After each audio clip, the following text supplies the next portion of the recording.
Land करेगा और तब तक क्या होगा, तब तक ये फ्यूल टैंक स्पेसशिप को या स्पेसशिप में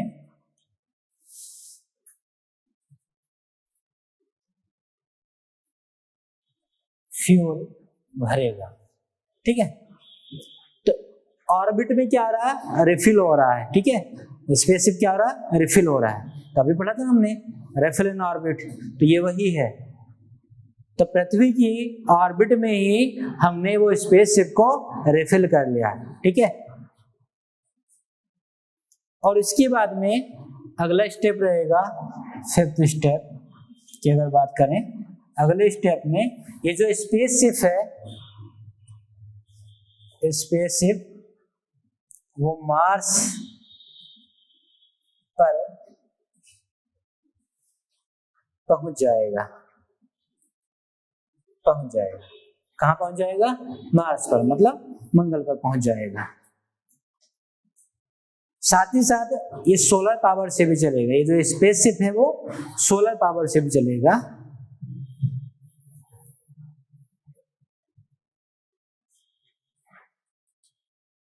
ये जो स्पेसशिप है, स्पेसशिप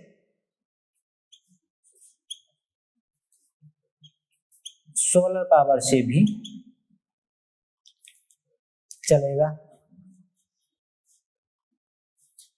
अब सोलर पावर सोलर सिस्टम में चलेगा, तो जहां तक भाई सूर्य के जब तक प्रकाश रहेगा, इस पे पड़ेगा, तब तक तो ये चार्ज होगा ना, तब तक फ्यूल मिलेगा इसको। ठीक है, और मंगल ग्रह जो है सूर्य से काफी दूर है, तो ऐसे में जो है प्रोपेलेंट की आवश्यकता पड़ेगी। ऐसे में इस स्पेसशिप को प्रोपेलेंट की आवश्यकता पड़ेगी। तो प्रोपेलेंट को दोबारा स्पेसशिप में बनाया जाएगा। तो मंगल पे ही क्या है, मंगल ग्रह पे, ये मार्स पर ही प्रोपेलेंट बनाया जाएगा। ठीक है, और जो भी प्रक्रिया हमने बताई थी कि मंगल ग्रह पर कैसे प्रोपेलेंट को बनाया जाएगा। ठीक है, तो इसके लिए क्या है फिर, वो मंगल ग्रह पर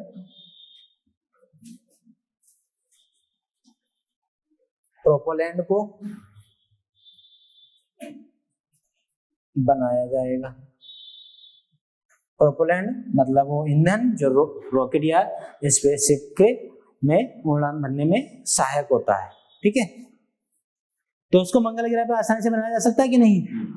अभी देखा था हमने कि वो कार्बन डाइऑक्साइड और H2O से हमने मीथेन को बना दिया था। ठीक है, और मीथेन ही क्या है, वो एक प्रोपेलेंट है, प्रोपेलेंट है।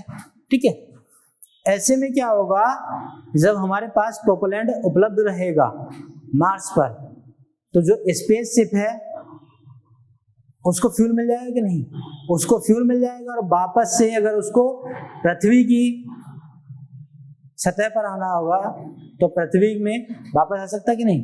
ठीक है, तो पृथ्वी पर वापस लौट आएगा। ठीक है, और ऐसे में क्या होगा,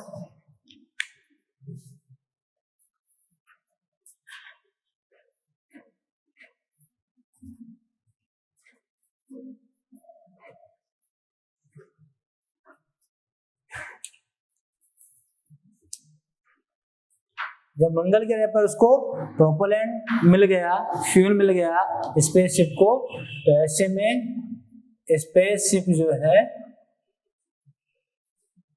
पुनः पृथ्वी की ओर लौट आएगा। अब देखिए, अब हमने जो फ्यूल भरा था स्पेसशिप में वो एक ही बार भरा था ना, वो हमने एक ही बार भरा था। ठीक है, इधर से जाते समय भरा था।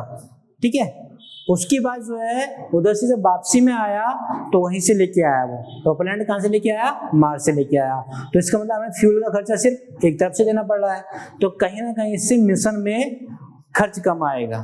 ठीक है, क्योंकि हमें मानवों को भेजना है और मानव बस्ती वैसा नहीं है। तो ऐसे में क्या है, बस 10 लाख मानव भेजने की बात की गई, तो ऐसे में न जाने कितने चक्कर लगेंगे, न जाने कितने जो है मंगल ग्रह के चक्कर लगेंगे। अब सोच के देखिए, अगर हमें इधर से भी फ्यूल डलाना हो, उधर से फ्यूल डलाना हो, तो ऐसे में तो खर्च ज्यादा होगा, यात्रा महंगी हो जाएगी। ठीक है, तो यात्रा को सस्ता करने के लिए या कम खर्च आए, इसके लिए हमने प्रोपेलैंट को बनाया मंगल ग्रह पर। ठीक है, अब अगला स्टेप देख लेंगे। ऐसे में क्या किया जाएगा, पृथ्वी की जो ऑर्बिट है, तो पृथ्वी की ऑर्बिट में हजारों स्पेसशिप को एक साथ भेजा जाएगा। ठीक है, उससे ये फायदा होगा, क्यों? क्योंकि आपने देखा होगा मार्स जो है वो पृथ्वी की 26 महीने बाद सबसे नजदीक आता है, और जो 26 महीने बाद सबसे नजदीक आएगा, वही बेहतर समय होता है वो मिशन को आगे बढ़ाने का। ठीक है, मिशन को आगे बढ़ाने का। ठीक, तो ऐसे में क्या है, हजारों स्पेसशिप जो रहेंगे वो अर्थ की ऑर्बिट में रहेंगे, और जैसे ही 26 महीने के बाद वो मंगल ग्रह पृथ्वी के करीब आता है, ठीक है, इसको लॉन्चिंग विंडो बोला जाता है, उस टाइम को लॉन्चिंग या लॉन्च विंडो बोला जाता है। तो तभी जो है हम अपने स्पेसशिप को लॉन्च कर देंगे और वो जाकर के मार्स की ऑर्बिट में चले जाएंगे। उससे कम सफर भी तय करना पड़ेगा, फ्यूल कम होगा। ठीक है, तो ये हमारा अगला स्टेप रहेगा। ठीक है, आगे देख लेंगे। यही चीज होती है कि मतलब आखिर मार्स की सही पोजीशन क्या होगी। ठीक है, तो यहीं पे लिख देते हैं अगला पॉइंट हमारा कि मार्स की सही पोजीशन क्या होगी, जिससे कि हम अपने मिशन को सफल बना ले और खर्च भी कम आए। ठीक है,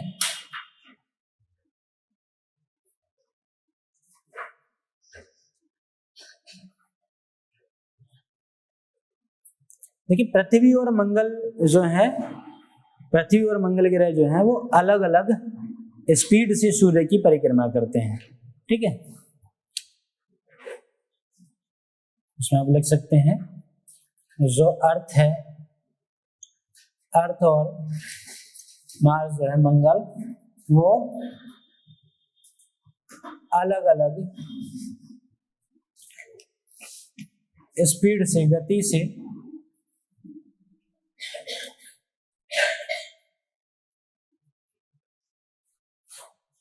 सूर्य की परिक्रमा करते हैं। ठीक है, सूर्य की परिक्रमा करते हैं, स्पीड अलग अलग है। ऐसे में जो है हर 26 महीने के बाद एक ऐसा टाइम आता है जब पृथ्वी से मंगल की दूरी कम होती है। ठीक है, मंगल ग्रह की दूरी कम होती है। ठीक है, तो हर 26 महीने में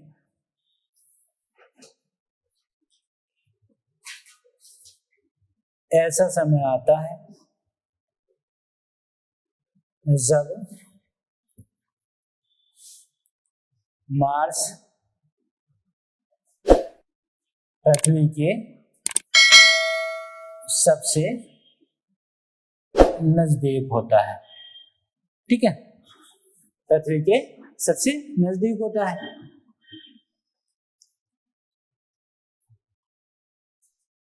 ऐसे में पृथ्वी से मंगल के लिए, मार्स के लिए स्पेस मिशन को किया जा सकता है। ठीक है, ऐसे में क्या है, पृथ्वी से मंगल के लिए, ऐसे में पृथ्वी से मंगल के लिए, मार्स के लिए स्पेस मिशन को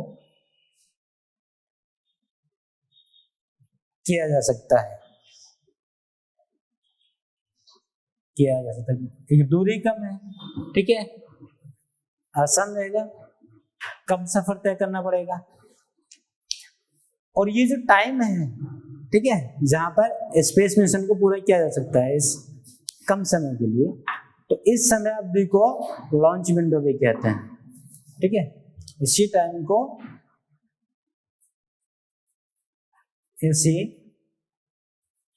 समय अवधि को लॉन्च विंडो,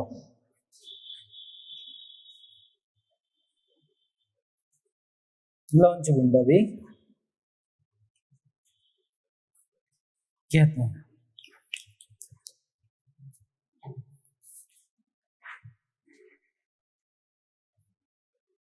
लॉन्च विंडो भी कहते हैं। तो इसलिए करीब करीब एक दशक से तो इसका इंतजार ही किया जा रहा है। 2022 में पहले मानव रहित एक बार फिर से जो है टेस्टिंग की जाएगी, भेजा जाएगा, ठीक है। और 2030 तक जो है मानव को भेजे जाने की पूरे चांसेस हैं। 2050 तक ये कल्पना की जा रही है कि 2050 तक जो है मंगल ग्रह पर मानव बस्ती बसा दी जाए पूरी तरह से, और कम से कम जो है लगभग 10 लाख लोगों को बसा दिया जाए, ठीक है, लगभग 10 लाख लोगों को बसा दिया जाए। ये एक कल्पना की गई है। तो आपने देख लिया मार्स की सही पोजीशन क्या होगी, ठीक है। तो ये पूरा एक सफर रहेगा, ठीक है। ऐसा नहीं है कि मतलब अब आपने देखा होगा कि भाई हजारों जो है स्पेसशिप वो अर्थ की ऑर्बिट में पहले इंतजार करेंगे। 26 महीने का मतलब ये है कि लगभग 2 साल से ज्यादा। तो 2 साल से ज्यादा अगर जाएंगे तो 2 साल तक तो अपने अर्थ की ऑर्बिट में रहेंगे लोग, इंतजार करना पड़ेगा। फिर उसके बाद जैसे ही मंगल ग्रह पास में आएगा तब जो है अगला सफर तय होगा। तो समझ रहे हैं ऐसी कितनी लंबी प्रक्रिया होगी। इस तरह से हम अगर हजारों स्पेसशिप भेजेंगे भी अंतरिक्ष में और 10 लाख लोगों का अपने टारगेट रखा है मंगल ग्रह पर बसाने का, तो लगभग इस सफर को तय करने में हमें 100 साल भी लग सकते हैं। 40 से लेकर के 100 साल लग सकते हैं। हो सकता है कि आगे और एडवांस तकनीक आ जाए, तो इसलिए एक अनुमान लगाया गया है कि 40 साल से लेकर के 100 साल तक लग जाएगा, ठीक है। तो ऐसे नहीं कि एक दिन में सब कुछ हो जाता है।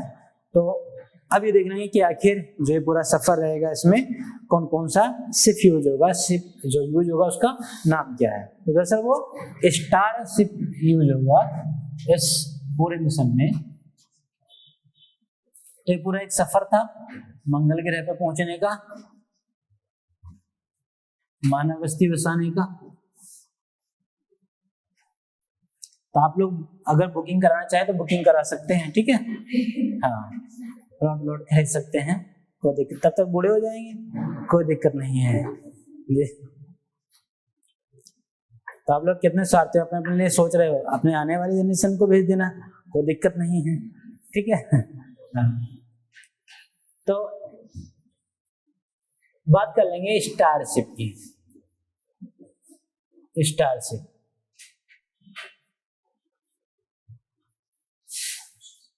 स्टारशिप वही है जिसको स्पेस एक्स स्पेस क्राफ्ट को मंगल ग्रह पर भेजने की तैयारी कर रहा है। ये वही स्पेस क्राफ्ट है, वही स्पेस क्राफ्ट है जिसको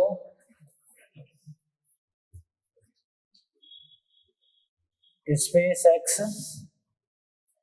मार्स पर भेजने की तैयारी कर रहा है, ठीक है। तो ये वही स्पेस क्राफ्ट है, ठीक है।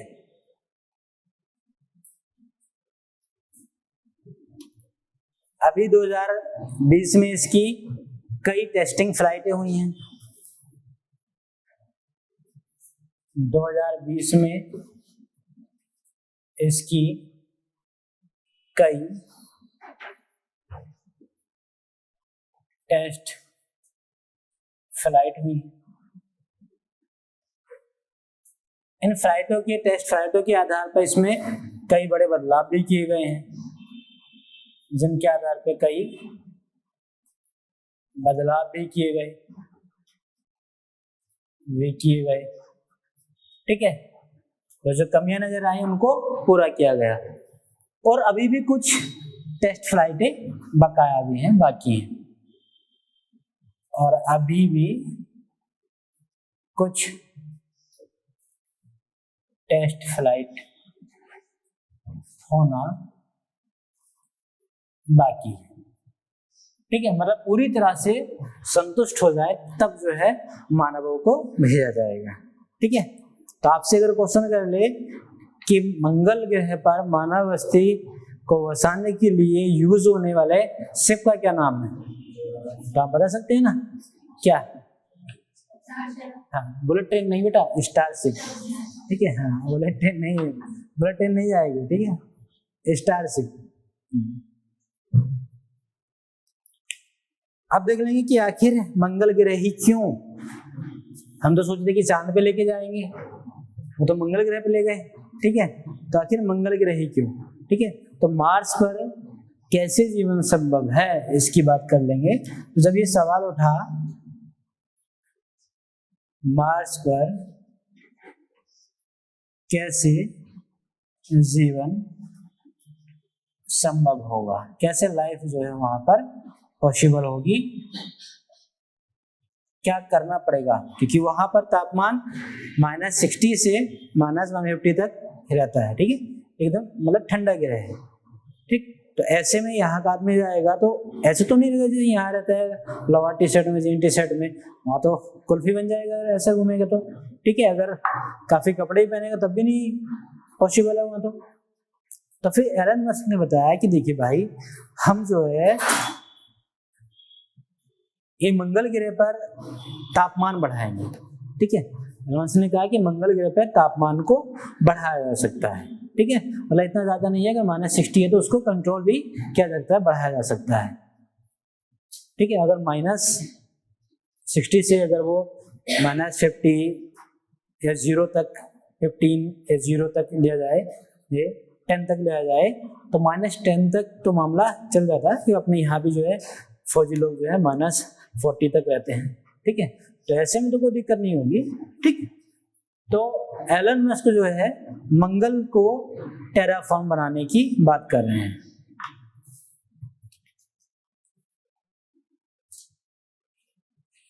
एलन मस्क वो मार्स को टेराफॉर्म बनाने की बात कर रहे हैं। टेराफॉर्म बनाने की बात कर रहे हैं। टेराफॉर्म का मतलब यह है कि किसी ग्रह का वातावरण बदल देना। ठीक है, एटमॉस्फेयर ही चेंज कर देना।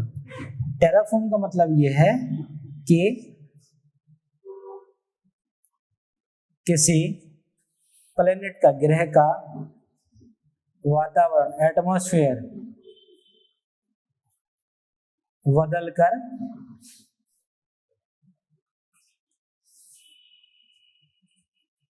अपने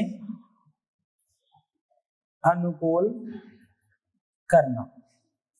अब देखिए, एलन मस्क यहां तक सोच रहे हैं कि भाई मंगल ग्रह का वातावरण ही बदल देंगे जब रहना है तो वहां,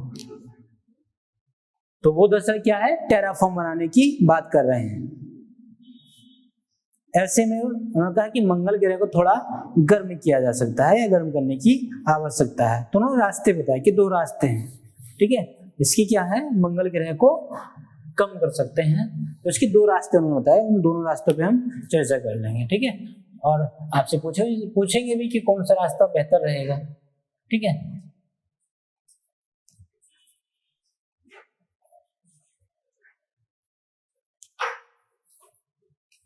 तो एलन मस्क ने कहा कि मंगल ग्रह को, मंगल ग्रह का तापमान बढ़ाना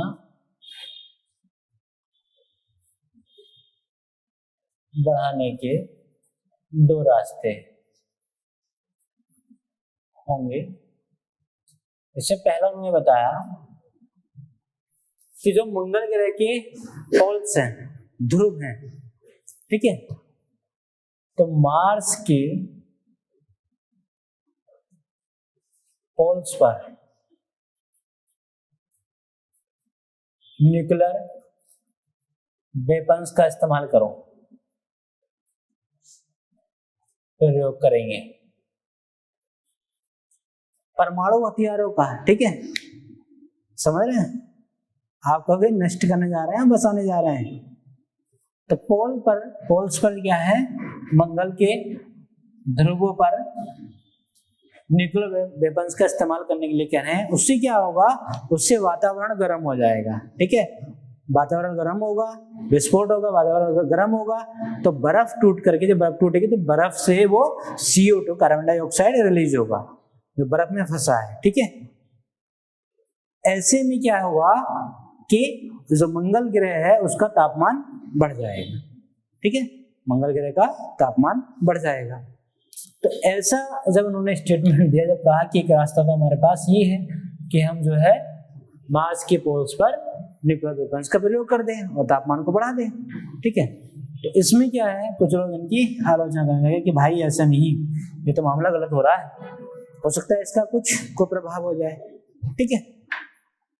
तो कहा ठीक है, अगर ये नहीं करना चाह रहे तो दूसरा रास्ता ये है कि पहले जो है हमें मानवों को ग्लास रूम में रखना होगा, मानवों को ग्लास रूम में, ग्लास रूम मतलब वो कांच के कमरे बना करके, ठीक है, उसमें रहेंगे। हाँ हाँ, तो ऑक्सीजन तो रहेगी ना बेटा, तभी तो कांच के बनाए ना, अंदर रहेगी ऑक्सीजन, ठीक है, उसमें ऑक्सीजन रहेगी, जिएंगे मरेंगे नहीं।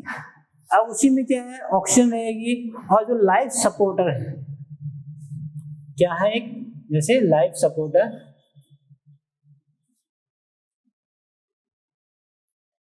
लाइफ सपोर्टर अगर जैसे अर्थ पे लाइफ सपोर्टर्स की बात करें तो क्या क्या है, जैसे भाई ट्रीज, पेड़ है, फल है, सब्जियां हैं, ये सब चीजें हैं कि नहीं। तो लाइफ सपोर्टर्स को वो ग्लास रूम के अंदर बनाया जाएगा, तैयार किए जाएंगे, ठीक है, पेड़ पौधे सब्जी सब हो जाएंगे। ऐसे में क्या होगा, जब हमारे पास हजारों जो है ऐसे ग्लास रूम होंगे, लाइफ सपोर्टर्स हो जाएंगे, तो स्वाभाविक है टेम्परेचर क्या है फिर मेंटेन होना शुरू हो जाएगा, ठीक है। हालांकि इसमें लंबा समय लगेगा, तो एक रास्ता हमारे पास ये भी है कि हमें जो है वो जिस तरह से अर्थ के लाइफ सपोर्टर हैं उनको बनाया जा सकता है, ठीक है, उसी के बिहाफ पर हम फिर अपना मानव बस्ती को और लंबे समय के लिए या बचा सकते हैं, ठीक है। तो ये पूरा एक मंगल ग्रह पर, मार्स पर मानव बस्ती बसाने का एक जो पूरा सपना है उसके बारे में हमने देखा। कौन इसको पूरा कर रहा है, सोच रहा है, वो स्पेसएक्स, जो कि एलन मस्क की एक कंपनी है, एरोस्पेस कंपनी है, ठीक है।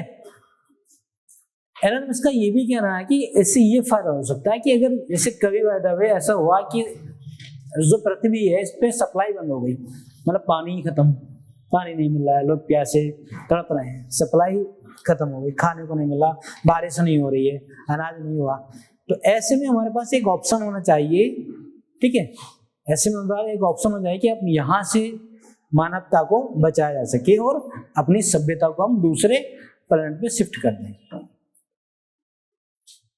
उन्होंने ये भी कहा कि अगर मान लीजिए तृतीय विश्व युद्ध हो गया, किसी पागल टाइप ने न्यूक्लियर बम का इस्तेमाल कर दिया, परमाणु बम फेंक दिए, पूरे पृथ्वी को नष्ट करने की सोच दी, तो हमारे पास कम से कम ऐसा विकल्प होना चाहिए कि हम ये जो मानव सभ्यता है उसको बचा लें और एक सेफ जोन में पहुंच जाए, ठीक है। तो ये इनका मानना है।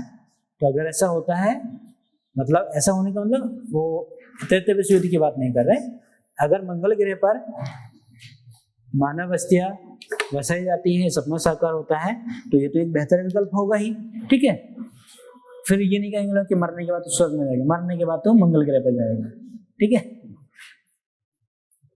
समझे। तो ये तो एक ऑप्शन हो जाएगा, बढ़िया चीज है ऐसे।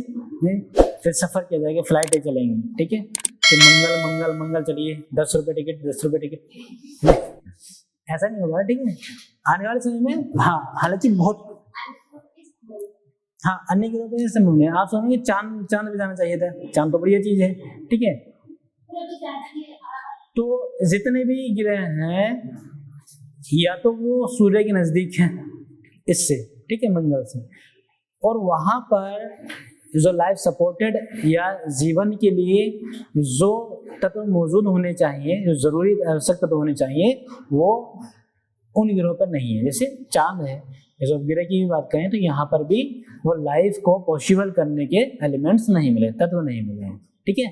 मंगल ग्रह है जो कि पृथ्वी की संरचना मिलता जुलता है, या इसकी अगर बात करें तो स्ट्रक्चर भी ऐसी है, और यहाँ पे ज्यादा चांसेस हैं, ज्यादा एलिमेंट्स मिले हैं जो लाइफ को पॉसिबल करते हैं, ठीक है, इसलिए मंगल ग्रह ही चुना गया, ठीक है, वरना चांद भी चुना जा सकता था, और शुक्र, बृहस्पति, बुध, कुछ भी, ठीक है, मगर यहाँ पर मंगल ग्रह पर ज्यादा चांसेस है, ठीक है। इसके ऊपर एक मूवी भी हॉलीवुड की है, मार्स ही नाम है उस मूवी का, हाँ देखिए ना, आलू वगैरह वो लगाता है, उसके बाद कुछ नहीं बचता तो आलू वगैरह उगाता है, ठीक है। तो पहली मर्तबा मतलब फर्स्ट टाइम तो ये खाने पीने का सामान ही रहेगा, ठीक है, ताकि वहाँ दिक्कत ना हो इस तरह की, तो पॉसिबिलिटी दोनों है, ठीक। तो आज के लिए इतना ही, आज के लिए इतना ही करते हैं।